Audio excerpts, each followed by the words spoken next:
Salut, je m'appelle Joe et j'anime la communauté Les Antisèches du Bonheur sur Facebook. Je viens de faire Vipassana en Inde, une retraite silencieuse de 10 jours de méditation. L'expérience était si folle et riche en enseignements qu'avant de la partager avec mes proches, je voulais me la raconter par écrit pour la première fois, puis faire un podcast audio pour la partager avec les Antisèches. Mais en écrivant le récit de ces 10 jours, j'ai changé d'avis et j'ai décidé que j'allais plutôt enregistrer ma lecture de ce compte-rendu à la façon d'un livre audio. Ce que vous allez entendre est un premier jet qui, contrairement au reste du travail que je publie, n'a pas du tout été retouché ou édité. C'est pourquoi il paraîtra peut-être cru à certains endroits, que vous remarquerez sans doute des répétitions ou quelques tournures qui auraient pu être allégées. Mon intention est de partager mon ressenti à chaud après cette expérience incroyable, sans filtre, comme si je racontais tout à ma ou mon meilleur ami.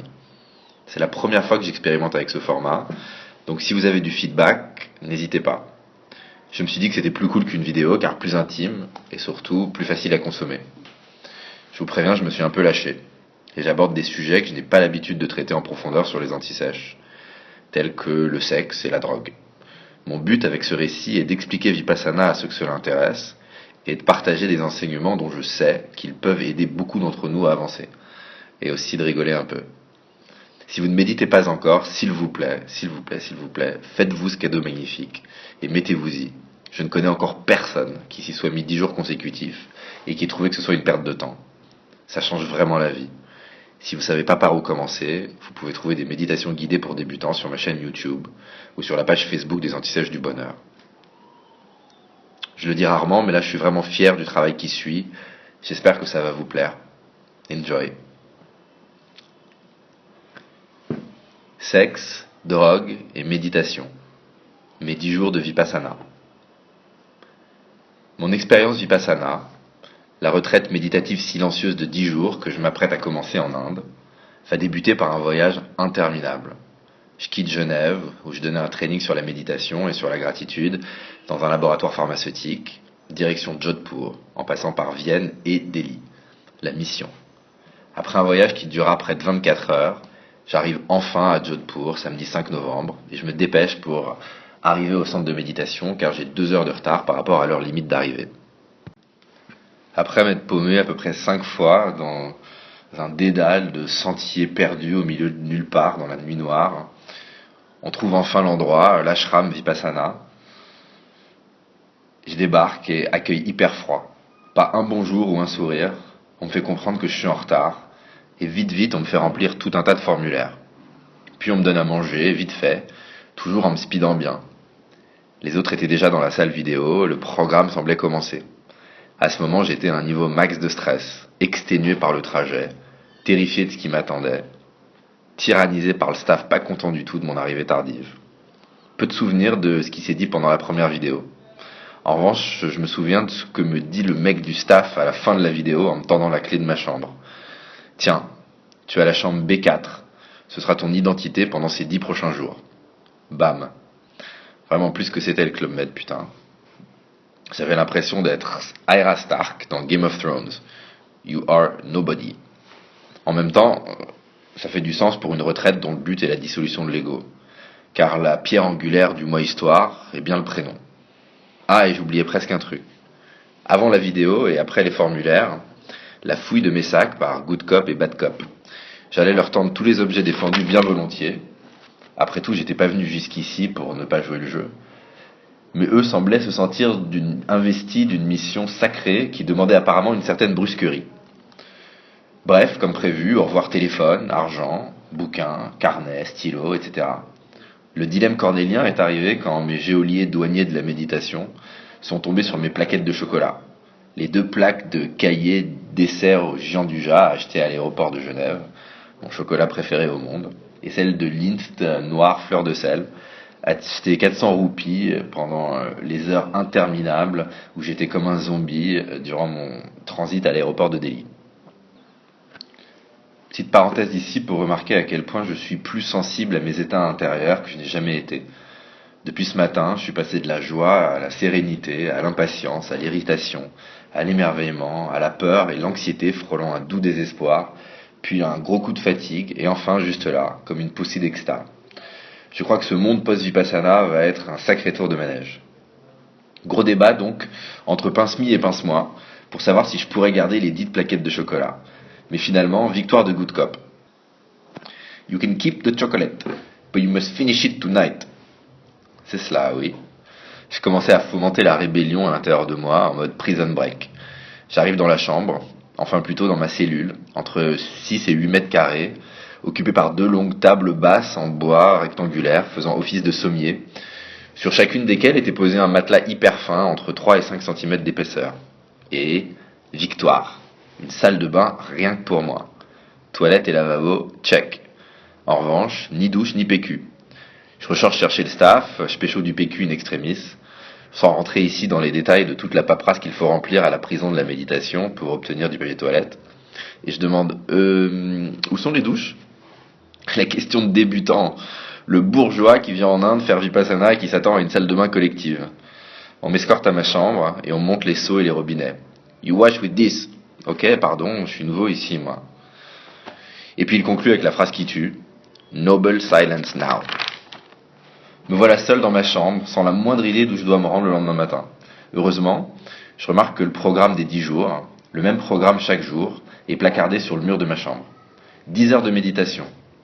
Réveil 4 heures du mat, première méditation. 2 heures ininterrompues à 4h30 du mat.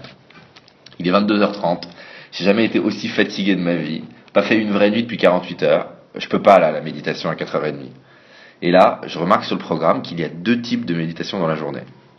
Celle de groupe, où l'on doit obligatoirement être ensemble dans le hall de méditation, et les autres, selon le programme, on peut être soit dans le hall, soit dans sa cellule, qu'ils appellent poliment résidence. Et la méditation de 4h30 est apparemment une de celles qui sont optionnelles. Et donc hop, c'est décidé, je vais sécher ma première méditation et faire une putain de grasse mat jusqu'au petit-déj de 6h du mat. Et pour mettre une dernière couche à la grande révolution que je suis en train d'organiser dans ma tête au centre Vipassana de Jodhpur, j'ouvre mon sac à dos, j'attrape une plaque de cahier et je dévore la moitié du truc en me disant dans ma tête, vous l'emporterez pas au paradis, on va voir ce qu'on va voir. Boule qui est, masque pour les yeux, sac de couchage, et me voilà parti pour ma première nuit en Inde. Ça marche bien les boules qui est. J'ai le vague souvenir d'avoir entendu un gros gong au milieu de la nuit, mais je m'en suis pas trop préoccupé. Laissez-moi tranquille, je fais la grasse mat. Mais je vais vite comprendre que ça se passe pas du tout comme ça chez McDonald's. Je me réveille en sursaut, quelqu'un est en train de défoncer ma porte. J'entends de violents bruits de claquements de fer contre fer. Quelqu'un dehors n'est pas content, on dirait. Je me lève de ma table à dormir en caleçon, je cours à la porte et je tombe nez à nez avec un nouveau geôlier qui, sans dire un mot, fait des grands signes énervés avec les sourcils très froncés et me fait comprendre par le langage corporel international de l'exaspération de bouger mes fesses et de me rendre immédiatement à la salle de méditation de groupe. Je regarde l'heure, il est 5h30. Apparemment, j'ai mal interprété le programme et j'ai été pris en flagrant délit de tentative de grasse mat. J'enfile un jogging et je file à la salle de méditation. J'arrive dans la salle obscure et je remarque que la totalité de la vingtaine de mes autres codétenus est présente. La seule place non occupée est celle qu'on m'a indiquée comme étant la mienne pendant ces 10 prochains jours, du côté des garçons.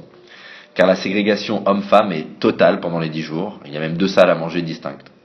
2 coussins au sol sur lesquels poser mes fesses 10 heures par jour et, comble du luxe, une mini planche de fer faisant office de mini dossier que j'avais bien pris soin de négocier par email avant d'arriver à Hotel California.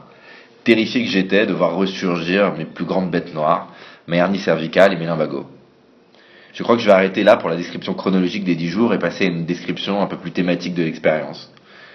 Quand on passe 10 jours, assis 10 heures par jour à méditer, et que le reste du temps est passé dans le silence à dormir, manger, et marcher en long, en large et en travers dans le centre, on se rend vite compte qu'on vit dans 2 mondes bien distincts. Celui, quand on arrive à être dedans, de la méditation et de l'instant présent. Et l'autre, celui du mental qui hurle, le monde engloutissant du passé et du futur. Ça se passe comme ça. On est assis toute la journée avec des instructions très claires sur la façon de méditer. Parfois on y arrive bien, et même quand on ressort à la pause, on a relativement peu de pensées, et on est capable d'observer la nature, de manger, de marcher, en étant vraiment là, ici et maintenant. Mais tous les autres moments sont passés dans la tête, à affronter les démons de notre passé et faire des plans sur la comète. Je reprends le récit, mais sur l'ordi, parce que je suis épuisé de gratter dans mon carnet. Je le précise parce que mon processus d'écriture est assez différent quand je me sers du carnet et du stylo et quand je me sers de l'ordi. Quand j'écris à la main dans mon beau carnet, ça va lentement, mais je choisis bien mes mots. Je les pèse dans ma tête avant de les mettre sur papier.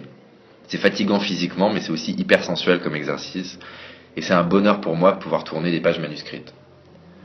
Quand j'écris sur l'ordi, les mots sortent beaucoup plus vite et avec moins d'efforts, du coup je les réfléchis beaucoup moins, mais en même temps je reviens beaucoup plus facilement dessus, en corrigeant dès que je sens que j'aime pas trop ce que je viens d'écrire.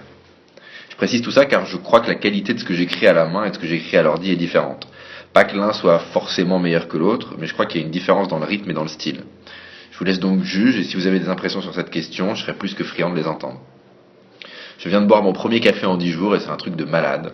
J'ai l'impression d'avoir tapé 2 grammes de coke, mais que avec les effets positifs. C'est fou comme une substance reprend pleinement ses effets quand on s'en désaccoutume. C'est magique, j'adore en tout cas, j'ai jamais autant kiffé une tasse de café. Et je viens aussi de prendre ma première douche en 10 jours dans ma guest house de Jodhpur avec de l'eau chaude. L'extase. Vraiment l'impression de m'être évadé de prison et de redécouvrir les simples plaisirs de la vie comme si j'avais de tout nouveaux yeux. Mais revenons à nos moutons et à l'expérience de Vipassana. Un mot sur la méthode d'abord. L'expérience de 10 jours de Vipassana que j'ai suivie a été créée par un sage birman du nom de Goenka, un mec extraordinaire, qui est mort il y a quelques années à peine. La méthode est basée sur l'enseignement de Bouddha, qui aurait créé la technique il y a 2500 ans. Apparemment, la technique aurait été dénaturée au cours des siècles en Inde, mais préservée strictement en Birmanie, et réintroduite en Inde, puis partout dans le monde il y a quelques années, quelques décennies plutôt, par Goenka. Tout est Goenka dans la méthode. Enregistrement audio de ses chants du matin et de ses instructions pour les méditations, enregistrement vidéo des cours du soir, il nous accompagne toute la journée. Au début, quand on l'entend chanter, on se demande si on n'est pas tombé par hasard à un concours international d'euro, ou à l'enregistrement d'une vache en train de se faire étrangler. À la première méditation, quand je l'ai entendu chanter avec ses... Je me suis retenu de ne pas éclater de rire, et je me suis demandé dans quoi j'avais mis les pieds. L'impression d'être dans une secte qui aurait mal tourné. Mais au fur et à mesure de la semaine, on commence à trouver presque beaux ces chants. J'ai même acheté un CD à la fin, c'est dire. Et puis ces chants sont aussi le cri de délivrance à la fin des périodes, apparemment interminables parfois, de méditation. Les sessions de méditation durent 1 heure, 1 heure et demie ou 2 heures.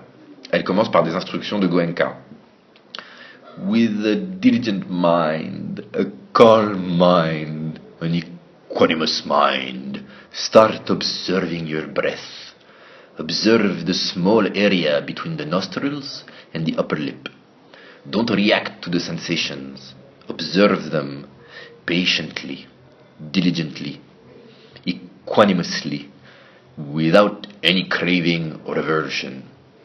Et puis on est tout seul face à soi-même, à essayer de se concentrer sur sa respiration ou sur ses sensations physiques, en fonction de l'exercice du jour. Ça fait un bail que je médite quotidiennement, mais rarement plus de 20 minutes à la fois. Et là, la perspective de blocs aussi longs me tétanisait. J'avais peur de ne pas tenir. Parfois on arrive bien à se concentrer sur l'instant présent, mais parfois le mental se met à hurler, il veut partir, il en peut plus. Ça peut être un vrai combat intérieur. L'enseignement de Goenka consiste en l'enseignement de 3 techniques. Au début, pour se mettre dans le bain les 3 premiers jours, en guise d'entrée, on apprend Anapana, une technique où l'on se concentre exclusivement sur la respiration, et plus précisément sur la sensation tactile de l'air qui entre et sort au niveau de l'espace entre les narines et la lèvre du haut. Puis le 4e jour, arrive le plat de résistance, la technique de Vipassana elle-même. Il s'agit d'un scan corporel où l'on essaye de ressentir ses sensations physiques partout dans le corps, en balayant mentalement de haut en bas et de bas en haut, heure après heure, jour après jour. L'idée derrière cette technique est apparemment la grande contribution de Bouddha au développement de la lutte contre la souffrance et de la pratique de la méditation. Avant et après Bouddha, des dizaines de sages ont mis en garde l'humanité contre la tendance de l'homme à rechercher le plaisir et éviter la souffrance, à tenter constamment de s'échapper de l'instant présent, en se concentrant sur des objets extérieurs. Bouddha arrive il y a 2500 ans et dit « Oui, vous avez raison, la recherche des plaisirs des sens et le rejet des états émotionnels négatifs est bien la cause de la souffrance de l'homme. Mais, et c'est un gigantesque mais, il faut regarder plus loin que ces choses extérieures que l'on veut acquérir ou au contraire rejeter et se concentrer sur la racine de tout, à savoir les sensations physiques que l'on ressent au niveau du corps. À la base de tout désir sensuel, de tout rejet d'émotions gênantes, on peut trouver une sensation physique. Si on apprend à observer cette sensation, qu'elle soit positive ou négative, sans réagir, avec équanimité, calmement, doucement, alors on peut mettre un terme à la souffrance de l'homme, un terme à la recherche incessante d'un échappatoire à l'instant présent. Parce que toutes ces sensations physiques qui provoquent nos réactions sont passagères. C'est le principe de l'impermanence. Tout passe, toute forme est vouée à changer. Du coup, c'est notre attachement à ces sensations physiques, positives ou négatives, qui nous pousse à la réaction, et donc à une constante fuite en avant vers les plaisirs et l'évitement de la souffrance. Ça paraît peu de choses dit comme ça, mais c'est énormissime comme découverte. Tu veux t'arrêter de fumer? Apprends à regarder ta sensation physique quand l'idée te vient de prendre une clope. En pratiquant Vipassana, tu deviens expert à l'observation de toutes tes sensations physiques et à la pratique de rester immobile et concentré quand elles surviennent. D'ailleurs, aujourd'hui, la méthode de Goenka est une des pratiques les plus efficaces dans le traitement des addictions. Le dernier jour, on nous a notamment montré un documentaire sur une prison de Seattle, où des retraites silencieuses de 10 jours sont organisées pour les prisonniers. Et des témoignages hallucinants de détenus expliquant qu'après les 10 jours, ils n'ont plus envie de fumer du crack ou de boire de l'alcool, qu'ils ont appris à décoder la sensation physique à la racine de la réaction compulsive. La technique est donc vraiment extraordinaire, mais elle peut être sacrément pénible. Les premiers jours, après les premières heures, j'étais épuisé de me concentrer sur ma respiration et sur mes sensations physiques. Quand arrivait la 6e, 7e, 8e heure de méditation, quand j'allais à la salle de méditation, j'avais l'impression de marcher vers l'abattoir. La chance est qu'au bout de quelques temps, le mental capitule. Il comprend que ça va durer 10 jours et que ça sert à rien de lutter, et il accepte le tarif des 10 heures par jour. Pour moi, l'acceptation totale s'est faite le 3e jour. Ce qui ne veut pas du tout dire que j'étais sorti de l'auberge. D'abord parce qu'à mon assez grande surprise, l'aspect le plus dur de Vipassana n'est pas le fait de ne pas parler, c'est pas le fait d'être assis pendant 10 heures, c'est la douleur physique. Je m'attendais à souffrir au niveau du dos, mais en fait c'est au niveau des jambes que c'est le plus pénible. Parce qu'une des grandes règles est de ne pas bouger d'un iota au cours de chaque séance. Au bout de 45 minutes, les mollets et les genoux commencent à se tendre sévèrement. Au bout de 1 heure, ils deviennent durs comme du béton. Au bout de 1 heure et quart, 1 heure et demie, c'est une souffrance presque intenable. J'avais l'impression que mes ligaments allaient lâcher. Alors les premiers jours, je respectais pas la consigne. Quand la douleur commençait à vraiment se faire ressentir, je changeais de position, et de ma position en tailleur, je passais à une position avec les pieds plats sur le sol et les genoux dans les bras. Pas exactement une posture très propice à la méditation. La grande révélation, peut-être ma plus belle leçon de ces 10 jours, arriva au soir du 5e jour. Chaque soir, on visionnait 1 heure de conférence par Goenka sur Bouddha, la méditation, l'attachement ou encore l'ego. Le 5e soir, je reçois un des plus grands scoops de ma vie. La douleur est une sensation physique comme une autre. Elle est une façon qu'a le corps de nous parler et de faire remonter les impuretés contenues dans le corps. Et c'est cette prochaine idée qui va venir révolutionner mon expérience de Vipassana et ma vision du monde. On peut véritablement apprendre à ne pas s'identifier à sa douleur, à ne pas rajouter une couche mentale qui va la rendre insupportable. On peut apprendre à l'observer, à la regarder comme si elle était un corps étranger, à ne pas vouloir absolument l'éviter et la fuir, mais à simplement la laisser être sans se dire « mais mon Dieu, c'est horrible, j'en peux plus, il faut que ça s'arrête ». Je comprenais déjà cette vérité au plan théorique et en ce qu'elle concerne les émotions. Je comprenais déjà notamment qu'on peut regarder la colère et la tristesse en nous comme des corps étrangers afin de leur permettre de mieux nous traverser. J'ai d'ailleurs créé une méditation guidée sur la question de la douleur. Mais l'apprentissage pratique de l'acceptation totale de la douleur physique comme moyen d'être pleinement ici et maintenant était quelque chose de totalement nouveau pour moi. Du coup, au matin du 6e jour, je vivais plus l'expérience de la même façon. Je demandais presque à la douleur de venir pour expérimenter réellement si Goenka avait raison. Et il avait tellement raison. Du 6e au 10e jour, chaque jour, la douleur devenait moins gênante. J'en arrivais même parfois à trouver qu'il n'y avait pas assez de douleur. J'appréciais cette douleur comme un challenge, j'en voulais plus. Du coup, je réussissais à rester 2 heures sans bouger d'un pouce. Et les résultats sur les effets de la méditation furent incroyables. Pendant les méditations, je commençais à voir des images de toutes sortes, des dessins de toutes les couleurs, des dessins animés de mon enfance, des jeux vidéo, des kaléidoscopes. C'était dingue. Et quand je sortais pour la pause, les arbres semblaient en pleine vie, la lumière magique, je n'en revenais pas. À certains moments, j'avais l'impression d'avoir pris du LSD, à d'autres de l'ecstasy. Ces effets de la méditation dont j'avais entendu parler depuis des années sans jamais les éprouver, je les ressentais pour la première fois. C'était tout simplement magique. Et la nuit, des rêves incroyables, certains fantastiques, d'autres drôles, des rêves comme jamais je n'avais eu. Un rêve notamment à propos d'Anna Wintour qui faisait de l'huile d'olive. Ne me demandez pas pourquoi, j'y ai rien compris, mais j'ai adoré ce rêve. Je viens d'interrompre mon travail de retranscription de l'expérience Vipassana pour aller faire un tour à pied dans Jodhpur, ma toute première expédition de ce voyage en Inde qui va durer sans doute plus de 3 mois. J'ai l'impression d'être sur une autre planète. Je ressens encore très fort les effets de Vipassana et de sentir la vie partout autour de moi, de voir toutes ces couleurs, tous ces visages, me remplit d'un bonheur que j'ai pas connu auparavant. C'est fou, ça marche vraiment son truc à Goenka. C'est décidé, je vais tâcher de suivre ses recommandations, à savoir pratiquer Vipassana 1 heure le matin et 1 heure le soir. Enfin plutôt 45 minutes et 45 minutes, mais on va pas chipoter. Ça fait beaucoup de méditation, tellement plus que les 10 minutes par jour que je martèle constamment sur le blog. Mais là, je suis convaincu que ça en vaut vraiment la peine. Et d'ailleurs, je vais faire une version guidée de ma nouvelle pratique quotidienne afin de la partager avec les membres des Antisèches qui se sentent de passer à la vitesse supérieure. Je vous ai parlé un peu des moments de méditation, des moments où j'ai réussi à être dans l'instant présent, mais j'ai pas encore abordé tous les autres moments. Tous ceux où le mental est en furie, où tous nos démons ressortent. Le deuxième jour, après que la peur initiale de toute l'expérience se soit un peu estompée, j'ai commencé à avoir des pensées relatives à ma dernière relation amoureuse. Ça fait des mois qu'on n'est plus ensemble. Elle et moi, on sait pertinemment que la relation est morte. Et de ce que je comprends, elle a réussi à tourner la page, elle, depuis bien longtemps. Moi qui croyais avoir réussi à mettre tout ça derrière moi aussi, bam, je me retrouve prisonnier du cycle infernal de pensée qui me poursuit à son propos. Un gloubi-boulga de pensée, je me refais le film de toute notre relation.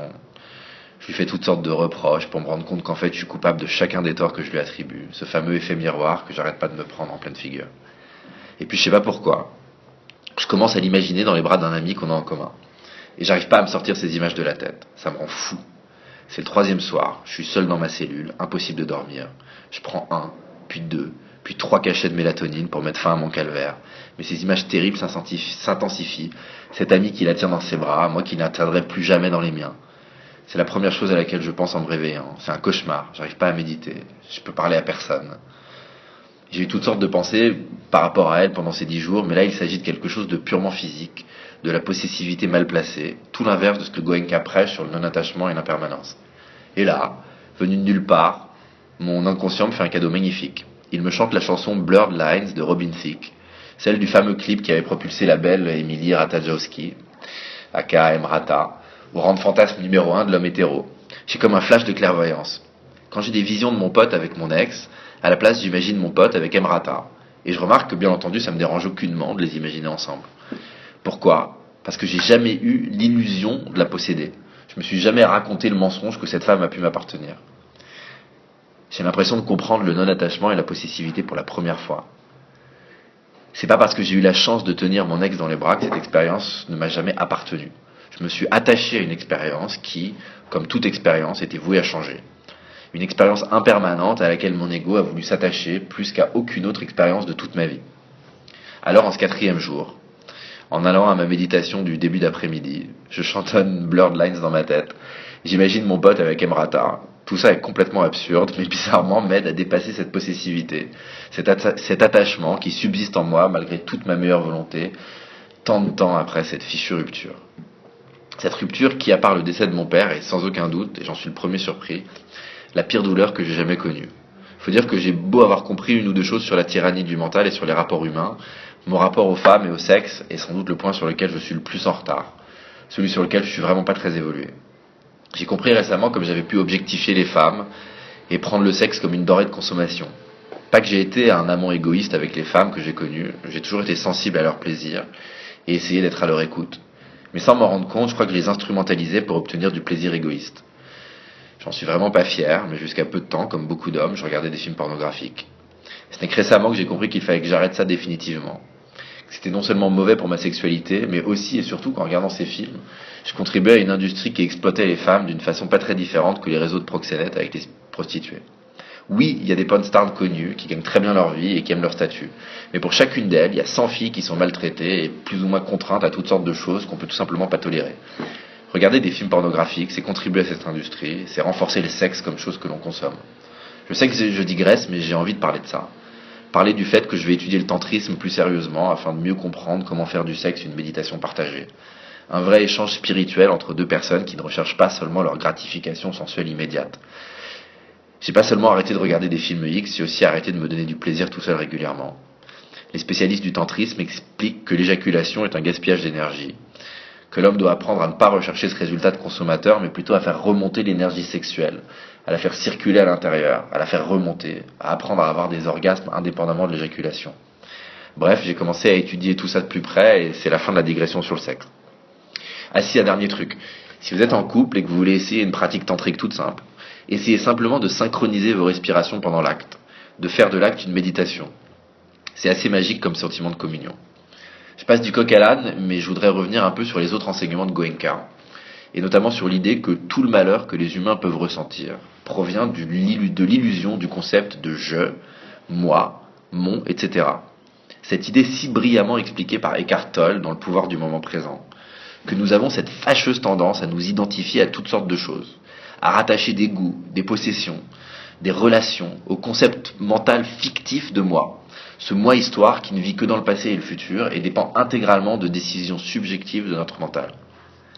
J'interprète des sensations physiques avec mon mental, et je rajoute toutes sortes d'idées dans le disque dur de ma mémoire pour définir qui je suis avec des mots, avec des concepts. Des mots et des concepts dont je vais me servir plus tard pour me différencier d'autrui, pour attaquer l'autre et me faire du mal à moi-même. Je fais tomber ma montre et je la casse. Oh mon Dieu, c'est ma montre, je suis dépité. Mon ami fait tomber la même montre à côté de moi et la casse. Je suis pas du tout ou peu affecté. Limite si je commence pas à le sermonner sur le fait qu'il devrait faire plus attention à ses affaires. Le moi qu'on a créé, que l'on se raconte et qu'on met à jour constamment, que j'appelle le moi histoire, est un puits sans fond. Il n'y a jamais assez de possession, d'expérience, de relations, de goût et de position mentale pour le satisfaire. Il lui faut toujours plus. Il est persuadé qu'il est distinct des autres, qu'il doit affirmer sa différence et sa supériorité, que c'est le seul moyen d'exister. Il ne voit pas que le vrai moi est une vague dans un océan d'autres vrais moi, que nous sommes tous connectés, que ce que disait Bouddha il y a 2500 ans est démontré scientifiquement aujourd'hui. Nous ne sommes que vibrations. Les molécules qui composent nos corps physiques sont en mutation perpétuelle. Si l'on regardait nos corps à un niveau cellulaire, on verrait simplement de la matière qui circule. On peut arrêter de laisser le moi-histoire gouverner notre vie et faire du mal à soi-même et à autrui. Apprendre à s'en servir comme objet, plutôt que de le laisser nous guider par le bout du nez. Je crois qu'on peut y arriver en comprenant que notre tendance à constamment essayer de faire grandir notre moi-histoire et de le défendre provient de notre peur de manquer. Cette peur de manquer inscrite biologiquement en nous et qui nous a permis de survivre en tant qu'espèce. Cette peur de manquer dont notre espèce n'a plus besoin aujourd'hui pour survivre. Cette peur de manquer d'argent, d'attention, d'amour, de tel objet ou telle personne. On ressent tous par moments cette peur de manquer. Pourtant, la plupart d'entre nous n'a jamais vraiment manqué de quoi que ce soit. Je suis en Inde en ce moment. Il y a des enfants en bas âge qui dorment dans la rue, qui n'ont pas de quoi se nourrir ou se vêtir. Peut-être qu'en pensant un peu plus à eux, on peut arrêter de constamment voir ce qu'on n'a pas et un peu plus se concentrer sur ce qu'on a. Encore une fois, au cœur de cet ego qui hurle, de ce moi-histoire qui accumule, de notre mental qui a peur de manquer, il y a l'attachement. Je porte à mon index une bague aztèque en argent, l'alliance que mon père a reçue lorsqu'il a épousé ma mère au Mexique. Le jour de la mort de mon père, ma petite sœur Zelda me l'a apportée et depuis je la quitte plus. Elle me fait penser à lui, je l'adore. Si je venais à perdre cette bague, mon mental hurlerait, mon moi-histoire en ferait une maladie. La bague de mon père. Une des grandes clés du bonheur est de comprendre que dans des situations comme celle-ci, on peut reprendre le contrôle de la bête sauvage qui est dans chacune de nos têtes. Dire au moi-histoire, comme on dirait à un chien fou, maintenant tu te calmes. Sois content d'avoir pu jouir de cette bague, de l'avoir portée une année durant. Arrête de te concentrer sur ce qui te manque, vois ce que tu as eu. Tu n'as pas besoin de cette bague pour te rappeler de lui. Je dis pas que c'est facile ou que j'arriverais forcément à bien appliquer ce principe si je perdais la dite bague. Ce que je dis en revanche, c'est que l'on peut tous entraîner nos cerveaux à réagir plus de cette sorte et moins avec la peur de manquer. Qu'on peut tous s'entraîner à plus voir le verre à moitié plein et moins à moitié vide. C'est pas parce qu'on va pas remporter le marathon de New York, c'est pas la peine d'aller faire un jogging. Toute forme est amenée à se transformer. Ce qu'on a aujourd'hui, on n'aura plus demain. On peut tous s'entraîner à observer les sensations physiques qui sont les racines de notre peur de manquer, afin d'apprendre à les observer plutôt que réagir. Pour ça, il n'y a pas de mystère, il faut méditer. De la même façon qu'il faut faire du sport pour tenir son corps en forme ou se brosser les dents pour avoir une bonne hygiène dentaire. J'en reviens à Vipassana et au 8e jour qui fut particulièrement intense pour moi. D'abord parce que, après 6 jours de torture mentale par rapport à mon ex-amoureuse, j'arrive enfin, je crois, à la fin d'un cycle. Après les reproches qui me revinrent en boomerang dans la figure, la dernière idée de mon moi-histoire était de lui envoyer une lettre de gratitude, la remerciant pour toutes les bonnes choses que nous avions partagées. Une lettre lui proposant de se voir une dernière fois pour se dire au revoir, car la rupture s'était faite par message et par téléphone. Le junkie a envie d'un dernier fixe, allez s'il te plaît, une dernière fois. Après la méditation du matin au lever de soleil, je marche seul dans le sable et je vois mon attachement et ma peur de manquer comme le nez au milieu de la figure. Je vois la folie de mon moi histoire et je me rends à l'évidence. Il y aura ni dernière lettre, ni dernière fois, je dois lâcher prise, c'est juste terminé, Joe. Je pleure toutes les larmes de mon corps. J'ai l'impression de sortir les poubelles. Ça fait du bien, putain. Je reprends mes esprits avec l'impression que peut-être enfin ça y est, je suis débarrassé du fardeau. Je viens de définitivement tourner cette page. Il y aura, je l'espère, plus que de la gratitude en pensant à cette femme dont j'étais fou. Plus de négociations à l'intérieur de moi. Plus d'attachement. Plus de tristesse. Merci Vipassana. Je fais ma deuxième et troisième session de méditation de la journée. Et à nouveau, je me balade seul, le cœur léger. Je regarde ma montre. On est le 13 novembre. 1 an jour pour jour après que mon ami Pierrot s'est fait tuer au Bataclan. C'était justement devenu mon super pote après la rupture avec mon ex. On se connaissait pas depuis longtemps, mais on se parlait 3 fois par semaine à la fin de sa vie. On avait partagé quelques expériences d'une grande force et d'une grande intimité. On partageait justement une passion pour la méditation ainsi que pour le chamanisme. Il m'avait fait découvrir la méditation japonaise au Dojo Zen de Paris, ainsi que le travail de John Kabat-Zinn, l'américain qui, en créant la méthode MBSR, avait réussi le pari d'occidentaliser la méthode Vipassana. Et donc rebelote, c'est le jour des larmes, dis donc aujourd'hui. Tu me manques Pierrot, mais je sais que t'es là avec nous. Qu'est-ce que t'aurais kiffé Vipassana en tout cas? Un trip extrême comme tu les aimais. On dit jamais 203. Quelques heures plus tard, en allant aux toilettes, je me regarde dans le miroir. Putain Joe, t'es presque au bout, t'as tenu le coup, t'as fait le plus dur, je suis tellement fier de toi. Et allez, je pleure encore un coup, des larmes de joie cette fois. Oui, je pleure beaucoup, oui. Et j'ai pas honte du tout. Les larmes, comme la sueur, permettent d'évacuer plein de choses et nous font nous sentir bien.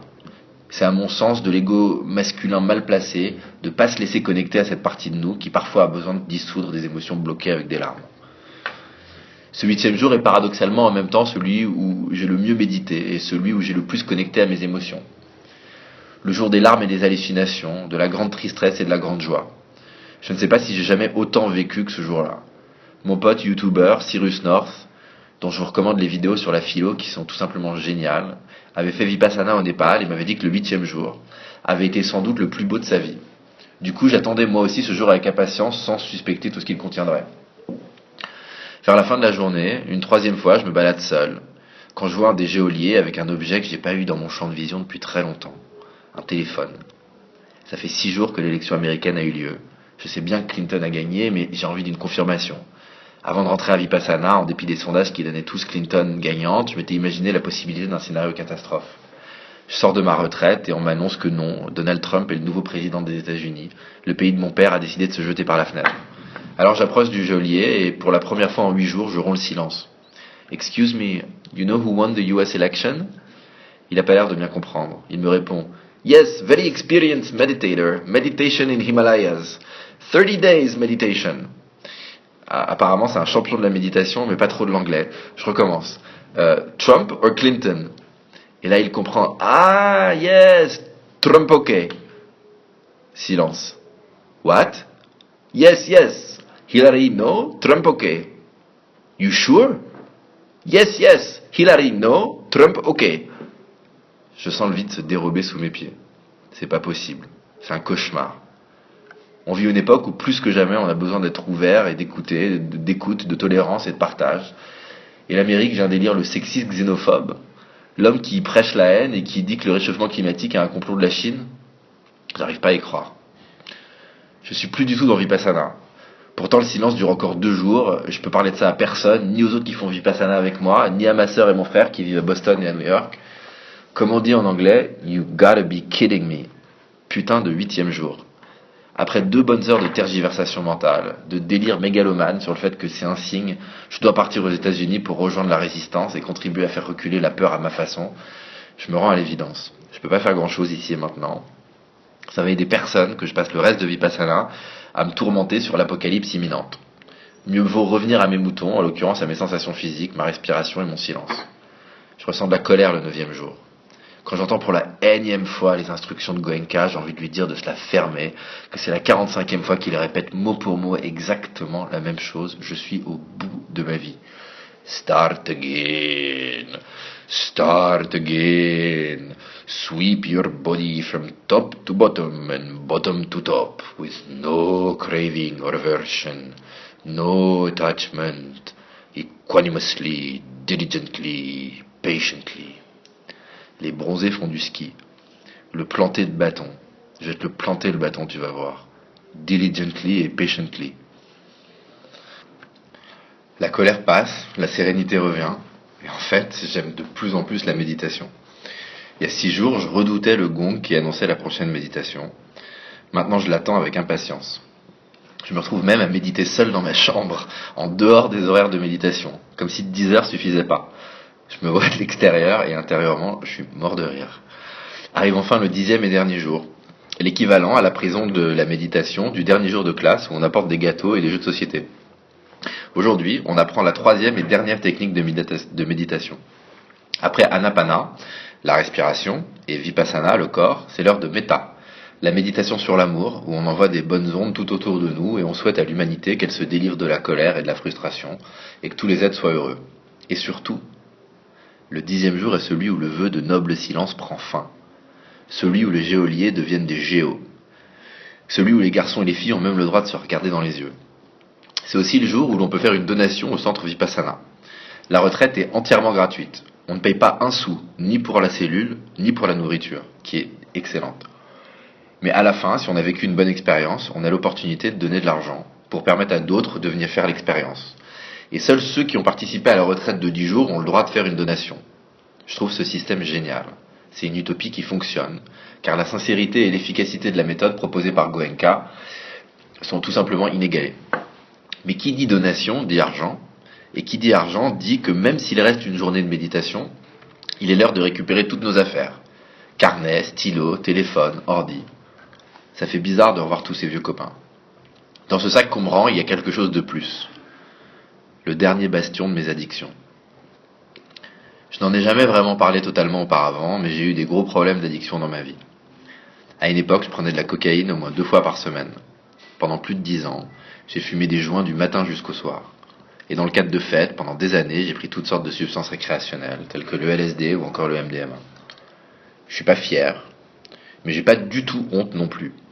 Et je regrette absolument pas ces années passées à m'altérer la conscience si souvent. J'ai passé des moments magiques. Grâce à l'ecstasy, j'ai appris à m'ouvrir plus aux autres et à faire le premier pas. Grâce au LSD, j'ai découvert une connexion à la nature que je suspectais pas, et qui a été un facteur important dans mon chemin vers la méditation. Si j'avais pas pris de LSD, je serais sans doute pas arrivé à la méditation, et les personnes qui profitent aujourd'hui des méditations des antisèches n'en auraient pas le bénéfice.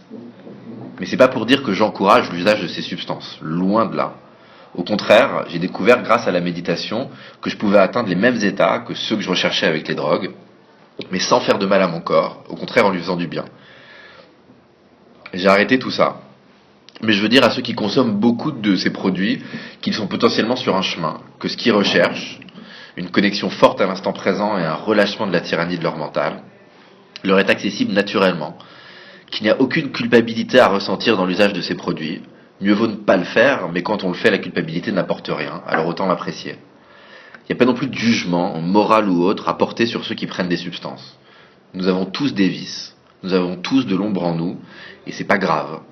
Je connais des personnes parfaitement saines de corps qui font du mal à leur entourage, et d'autres avec de gros problèmes d'addiction qui font que donner de l'amour autour d'eux. Comme aime bien le rappeler Eckhart Tolle quand on lui demande s'il est végétarien, le Dalai Lama mange de la viande quand il est en déplacement, car il mange tout ce qu'on lui sert, alors qu'Hitler était végétarien. On doit essayer de développer de l'empathie et de la compassion pour ceux qui ont des addictions, pas les mettre au banc de la société. Bien sûr, il faut faire attention à sa santé, mais juger les personnes qui prennent des drogues crée des problèmes supplémentaires. Alors qu'on peut simplement leur dire, regarde, tu peux continuer à avancer sur ton chemin et trouver ce que tu recherches, mais d'une façon qui soit meilleure pour toi. Aujourd'hui, j'ai plus ces grosses addictions, et ça fait même des mois que je n'ai ni bu une goutte d'alcool, ni mangé un morceau de viande. Il y a quelques années, j'avais vu inscrit dans la salle de bain de mon ami Jérémy, ton corps est un temple. Je m'étais dit à l'époque que j'étais bien loin de ça, mais aujourd'hui c'est ça que je ressens. La vie nous a donné un corps comme véhicule nous permettant de la traverser. Ce corps mourra un jour, et d'ici là il se dégradera petit à petit. C'est la loi de l'impermanence. Si on lui fait mal, il pourra moins bien nous soutenir dans notre voyage. Si on lui donne de l'amour, il nous le rendra au centuple. C'est simple, mais pourtant c'est énorme comme réalisation. Notre corps est comme une âme sœur, et sans doute l'entité qu'on devrait respecter en priorité. Quand j'ai lancé les antisèches du bonheur, je fumais encore des joints régulièrement, et des cigarettes toute la journée. J'ai arrêté les cigarettes grâce à la méditation en septembre 2015. Et même si j'avais grandement diminué ma consommation, je continuais à fumer un peu d'herbe chaque soir avant de me coucher. Pour m'aider à me débarrasser de cette dernière addiction, un chaman brésilien m'avait donné du râpé, une poudre marron provenant d'une combinaison de différentes plantes médicinales d'Amazonie, et notamment du tabac naturel, que l'on ingère par le nez. Grâce au râpé, j'ai donc réussi à complètement arrêter de fumer de l'herbe. Le problème est qu'étant d'une nature très prône aux addictions, et que le râpé contenant du tabac, je suis bien évidemment devenu accro au râpé. Alors que la substance m'avait été donnée pour que j'en consomme occasionnellement, j'en prenais en moyenne 5 fois par jour, c'était devenu un vrai petit rituel pour moi. Vu les véritables propriétés médicinales du mélange, c'était bien mieux que de fumer de l'herbe régulièrement. Mais c'était quand même une nouvelle addiction. Vipassana allait donc être un challenge pour moi de ce côté-là, car il faudrait que je laisse mon râpé dans le sac d'objets défendus. Pendant les 10 jours, j'y ai pensé un peu, mais ça m'a pas trop manqué. En revanche, à la seconde où l'on m'a rendu mon sac, je n'avais plus qu'une idée en tête. Prendre du râpé. Juste après avoir fait ma donation, je me suis discrètement esquivé pour aller en prendre. À cause du tabac que le mélange contient, l'association que je ressentis en reprenant après 10 jours fut immédiate et forte. Et à partir de ce moment, pendant cette 10e journée, je ne pensais plus qu'à ça. Tellement que je suis retourné juste avant la méditation de l'après-midi pour en prendre une deuxième fois. C'est là que j'ai eu comme un éclair. J'ai vu plus clairement que jamais l'addict en moi. J'ai compris que l'addiction était un état d'esprit plus que l'attachement à quelque substance. Comme explique Goenka, on est accro au fait d'être accro. Et aussi loin que je pouvais me rappeler, depuis l'époque de mes doudous que j'ai lâché bien plus tard que tous les autres enfants, j'avais une béquille à laquelle j'étais accro, une chose extérieure à laquelle me rattacher pour échapper à l'instant présent. Car les drogues sont un paradoxe. Elles visent à nous permettre de mieux connecter à l'instant présent, mais en essayant d'améliorer l'instant présent, elles en sont précisément une négation. La drogue est une négation de l'instant présent qui nous met pleinement dedans momentanément. Une réaction d'attachement à une sensation physique qui peut s'estomper si on apprend à l'observer. Lors de la dernière méditation de ce 10e jour, je pris la décision qui venait s'imposer à moi comme une évidence.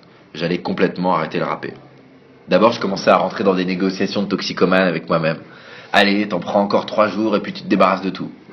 Mais non, je devais agir ici et maintenant et quitter l'ashram sans aucune trace de mes addictions. Alors j'ai décidé de me faire une petite cérémonie. Une dernière prise de râpé. Après quoi, je donnerai toutes mes provisions à mon voisin de Vipassana en lui demandant de bien vouloir tout renvoyer en France pour moi, car le râpé est considéré comme une substance sacrée et très chère de surcroît, qu'il me semblait inopportun de jeter simplement parce que je m'en servais bêtement. Et pour bien compléter ce petit colis, j'y ajouterai le magnifique pull en cachemire que mon ex m'avait donné et que, grande idée, j'avais embarqué avec moi en Inde. Je me suis donc esquivé avec mon râpé et le pull de mon ex amoureuse et me suis posé sur une dune de sable pour ma petite cérémonie d'adieu. J'ai repensé aux paroles de Goenka qui nous expliquait les 2 ingrédients selon Bouddha pour se libérer de la souffrance. Développer un sentiment profond de gratitude et apprendre à se mettre au service des autres sans rien attendre en retour, sans quoi nous restons coincés dans une vie qui ne tourne qu'autour de notre ego. Le but de la vie, nous a-t-il dit, est d'apprendre à se servir du temps qu'il nous reste ici de la meilleure façon. J'ai mis une très grosse quantité de râpé pour marquer le coup. Une quantité qui m'a fait pleurer et m'a fait tourner la tête. Je disais au revoir à mes addictions, au revoir à mon ex, au revoir à ma vie de junkie, et bonjour à une vraie vie de service. Une vie sans doudou et sans la peur de manquer. Une vie où je ferais plus attention à mes attachements égoïques. C'était bizarre et fort comme sentiment. Mais assis sur cette dune, en ce 15 novembre 2016, à 38 ans, j'avais l'impression qu'enfin, j'étais en train de devenir un homme. C'est à ce moment que de nulle part apparut Violetta, la belle israélienne que j'apercevais du coin de l'œil matin, midi et soir pendant ces 10 jours. Violetta que j'essayais tant bien que mal de ne pas regarder. On avait enfin fait connaissance aujourd'hui. Am I interrupting something? Non, non, viens Violetta. Je raconte ma petite cérémonie. Elle semble touchée et me dit qu'elle serait ravie d'envoyer le paquet pour moi. Je la remercie, je suis tellement content de terminer Vipassana de cette façon, en disant enfin adieu à toutes mes addictions. Et puis elle me regarde et me demande Do you want to climb this mountain and go watch the sunset together? Avec plaisir. Avec grand plaisir.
mostra como são belas todas as linhas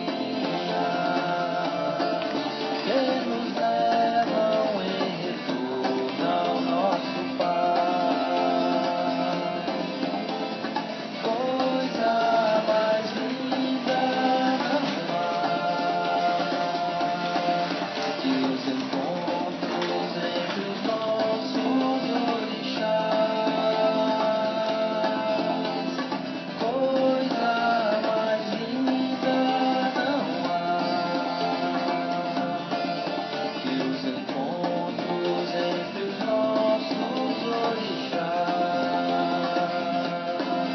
Como é bela a beira-mar pela manhã, Iemanjá sentindo o sopro de Ansan. E esse sopro faz nascer onda no mar, e embala e faz a gente navegar. E esse sopro faz nascer onda no mar, e embala e faz a gente navegar. Coisa mais linda não há que os encontros entre os nossos orixás. Coisa mais linda não há que os encontros entre os nossos orixás. Inhansã chega ao reinado das matas, Rei Oxóssi abre os braços pra abraçar, e no abraço surge o bailado das árvores, e a